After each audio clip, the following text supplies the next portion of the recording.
Beady beady bum bum, beady beady bum bum, beady beady beady beady beady bum bum, beady beady beady beady beady bum bum. Ah, Reina Selena. What is up, everybody? Random Man here, bringing you another video during this current quarantine era. I hope everyone out there is continuing to stay safe and be well during this unpredictable time, as I am here bringing you my review for part 1 of Selena the series. Now, the premise of this biographical television drama series basically tells the story of Tejano singer Selena, played by Christian Serratos, while detailing her rise to fame and the sacrifices she and her family must make along the way. Going into this TV series, I was both skeptical and a bit optimistic as to what could be done with this latest retelling of the life story for a singer who means a lot in many people's hearts, including myself. Selena is definitely one of the best singers of all time, in my opinion. In case any of you don't know, I am actually of Mexican descent through both of my parents, so like Selena, I am Mexican American, and she is dubbed the Queen of Tejano music. Tejano is Tex-Mex mixed style, sort of pop, and just a bunch of other genres in between to make for such a unique sound. And her voice, like, wow. She was definitely born to be a star and was just on the cusp of crossing over into mainstream American music when her life was cut too tragically short. 2 years after her sudden death, we got the 1997 biopic film Selena, starring Jennifer Lopez in the title role. This is the film that would launch her into superstar status that we know and love her today. She even received a Golden Globe nomination for her turn here, and I just love this movie. I remember first watching it when I was 9 years old in the 4th grade, and while watching it, it started clicking in my head that this was the singer responsible for many of the hit songs that I knew up until that point in my life, like Amor Prohibido, Bidi Bidi Bam Bam, which I badly tried singing in the intro for this video, Como la Flor, and No Me Queda Más, just to name a few.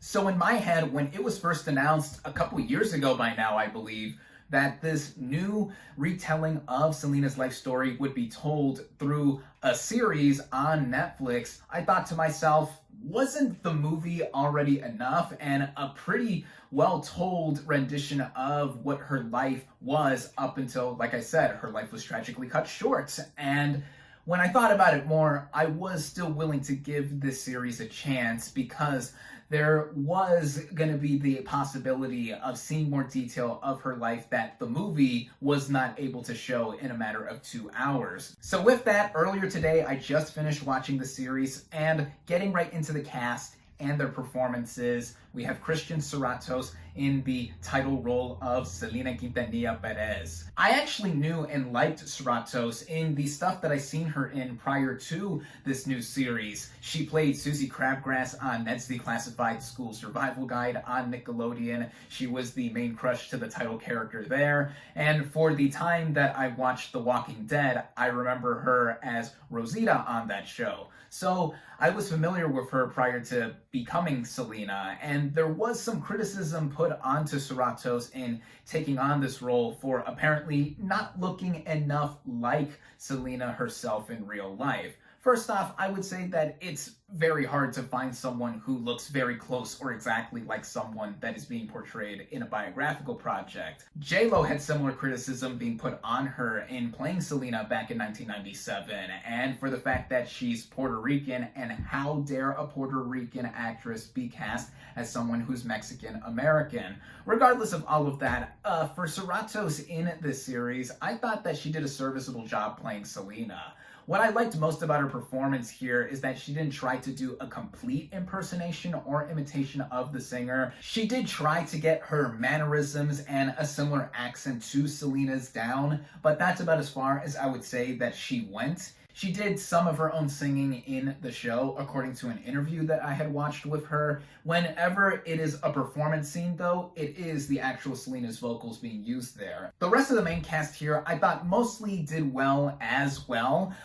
There is Ricardo Chavira as Abraham Quintanilla, the father to Selena here, and I thought that he gave the best performance of the entire series. He made it clear that he was playing someone who was a hard-as-nails dad, but also a very loving father as well, in wanting to have Selena and the rest of the band here, mostly her family, be dedicated to the music and being the best that they could possibly be. There's also Gabriel Chavarria as AB, the older brother to Selena. Gabriel Chavarria, I also thought did pretty good as the older brother to Selena, AB. And there's also Naomi Gonzalez as Suzette, the older sister to Selena. And I thought the chemistry between herself and Seratos in some scenes here really brought out the sisterly bond and love they had here. And the last noteworthy cast member here is Seide Lopez as the mother of the family, Marcela. And fun fact, she was actually in the 1997 Selena movie, though as a different role. And I thought she did fine for the screen time that she was given here. Moving on to the writing of the series, this is what I was looking for specifically in terms of what could be done in however long the series would be in fleshing out the life story of Selena. Well, here we are given 9 episodes that range from 30 to 40 minutes each.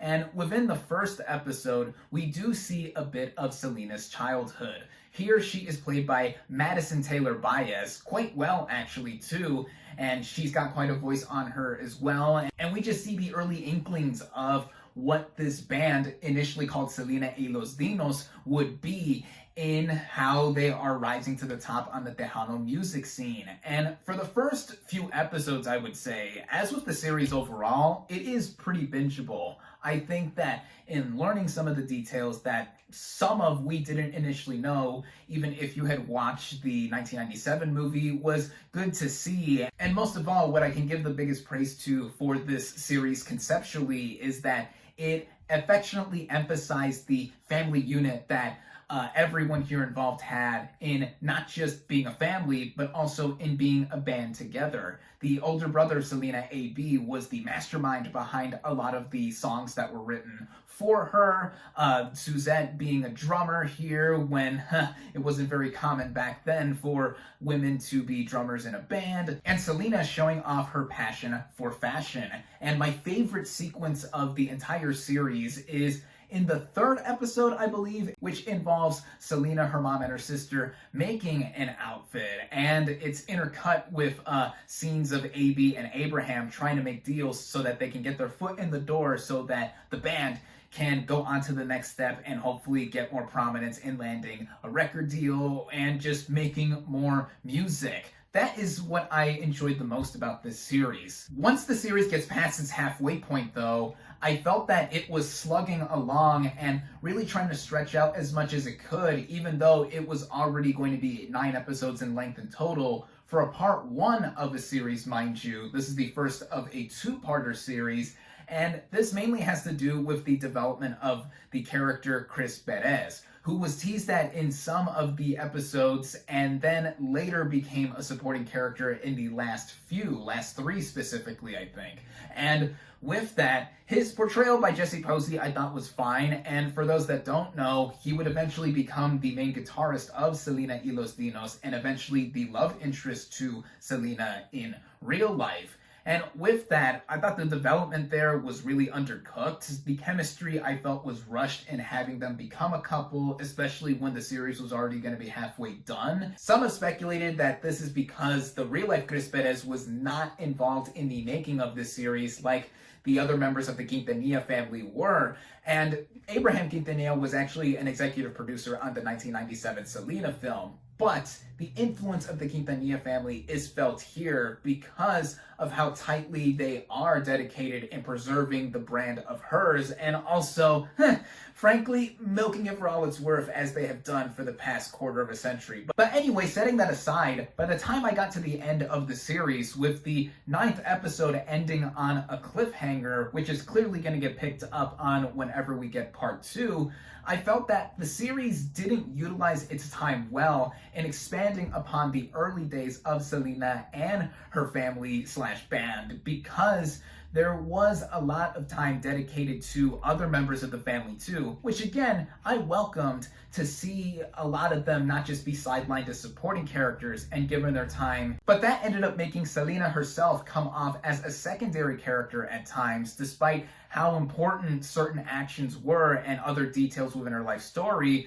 were told that were not involving her. But this first half of the series covers about a couple decades of time, right from Selena's birth all the way until the early 1990s. And again, we only get one episode where we see Selena as portrayed by Madison Taylor Baez as a little girl, and the rest of the time we see her and younger versions of other characters is in flashback in brief moments. In other words, the series should have and could have done more with what it was presented and able to do, and part of the frustration does come from the fact that we only got the first 9 episodes so far, and we are waiting for part 2, and for any fan of Selena such as myself or anyone who knows her real life story, you know what's eventually coming and what's going to be detailed in her sudden death. Production-wise, just like the series overall, I thought it was only so-so.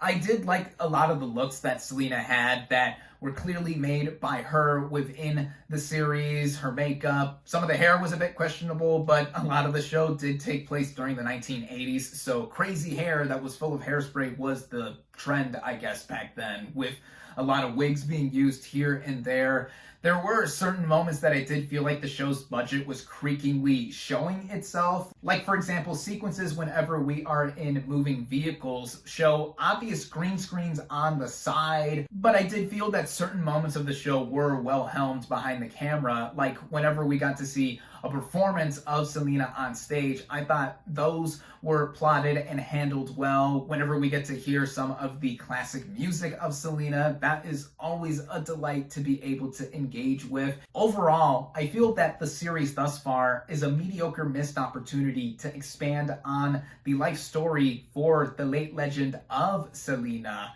And this isn't just the nostalgia in me talking for me enjoying her music greatly and also loving the 1997 biopic we got previously, because that film has a lot of softness to it, and it was made so quickly after she passed. So even with context mattering there, on its own, I feel the movie is very entertaining and a bittersweet experience that I always catch myself getting teary-eyed at by its end. So I wonder how part 2 of the series is going to play out in handling the later part of Selena's life. So I'm on board to see at least how it is handled here, even with me not being a fan of what we got so far. Fans of Selena are definitely going to watch this and make up their own mind, and they certainly have by now, as the series is almost a week old. For those who are not acquainted with the life story of Selena, I would suggest looking into her life on your own, whether it is through research or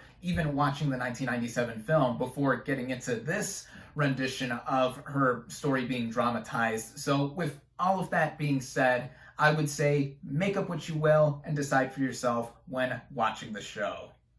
My final verdict for part 1 of Selena the series is 2.5 out of 5 stars.